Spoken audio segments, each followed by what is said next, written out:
kami dah dikepung oleh 4 buah bot, satu kapal dan 3 bot sedang menuju. Dan masih ada kapal, bertaraf kapal. Ini mungkin menjadi momen terakhir tuan-tuan melihat kami. Dan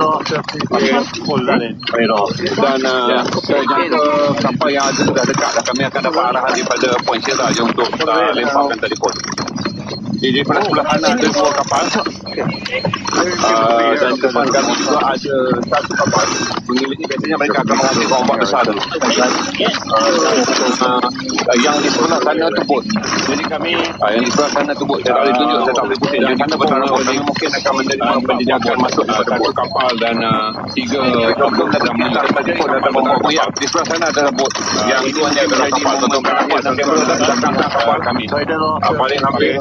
Ini adalah kapal yang paling hampir. Kapal yang ada sudah dekat dah. Kami akan dapat arahan daripada Poin Sierra untuk kita lemparkan telefon. Di sebelah kanan ada 2 kapal, dan di depan kami juga ada 1 kapal. Biasanya mereka akan menghasilkan ombak besar dulu. Yang di sebelah sana tu bot. Yang di sebelah sana tu bot. Saya tak boleh tunjuk, saya tak boleh pusing. Di sana bertaraf bot. Kami mungkin akan menerima penjejakan masuk daripada bot. Mereka belum lagi pintas telefon atau membawa buyat. Di sebelah sana adalah bot. Yang tuannya adalah kapal. Tuan-tuan boleh nampak dalam kamera dah belakang kapal paling hampir.